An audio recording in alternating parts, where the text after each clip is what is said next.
गुन्हेगारीवर लेखणीचा प्रहार, पोलीसवाला 112 आपल्या सेवेत। मुख्य संपादक प्राध्यापक जितेंद्र हिरे।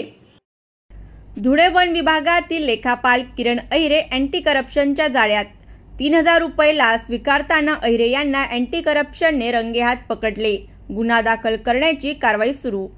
धुळे येथील वन विभागातील उपवनरक्षक कार्यालयीन लेखापाल किरण गरीबदास अहिरे यांनी तक्रारदार यांच्याकडून 3000 रुपये लाचेची मागणी करून सदर लाचेची रक्कम स्वतः स्वीकारताना त्यांना लाचलुचपत प्रतिबंधक विभाग धुळे यांनी रंगेहात पकडल्याने त्यांच्या विरुद्ध गुन्हा दाखल करण्याची कारवाई सुरू आहे। याबाबत सविस्तर माहिती अशी की तक्रारदार हे बहाड रथाचे तालुका चाळीसगाव जिल्हा जळगाव येथील रहिवासी असून त्यांचा लाकूड वाहतुकीचा व्यवसाय आहे। त्यांनी मोजे गरताड तालुका व जिल्हा धुळे येथील शेतकरी यांच्या शेतात लागवड केलेल्या व तोडलेल्या सागाच्या 100 झाडांच्या लागवडाच्या 97 नगाची वाहतूक करण्याचे काम घेतले होते। त्याकरिता सदर गरताड येथील शेतकऱ्याने झाडे तोडून लाकूड वाहतुकीची परवानगी मिळण्याकरिता दिनांक 21 व 23 फेब्रुवारी 2024 रोजी वनक्षेत्रपाल धुळे ग्रामीण यांच्याकडे अर्ज केलेला होता।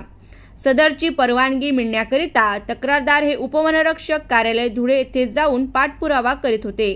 तेव्हा सदर कार्यालयातील लेखापाल किरण अहिरे यांनी लाकूड वाहतुकीच्या परवानगीचे काम करून देण्यासाठी तक्रारदाराकडे 3000 रुपये लाचेची मागणी केली असता संबंधित तक्रारदाराने दिनांक 10 जुलै 2024 रोजी लाचलुचपत प्रतिबंधक विभाग धुळे कार्यालयाकडे तक्रार दिली होती।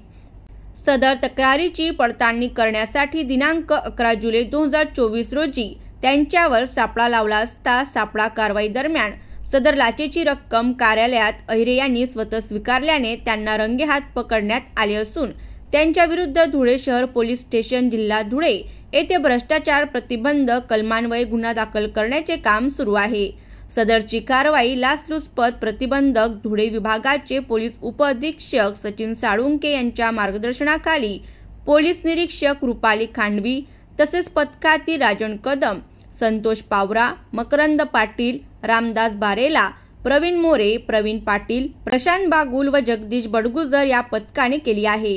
सदर कारवाईस नाशिक लाचलुचपत प्रतिबंधक विभाग नाशिक परिक्षेत्राचे पोलीस अधीक्षक शर्मिष्ठा वालावलकर, अप्पर पोलीस अधीक्षक माधव रेड्डी व वाचक पोलीस निरीक्षक स्वप्नील राजपूत यांचे मार्गदर्शन लाभले असून सदर गुन्ह्याचा पुढील तपास सुरू आहे। ब्युरो रिपोर्ट, पोलीसवाला 112 धुळे।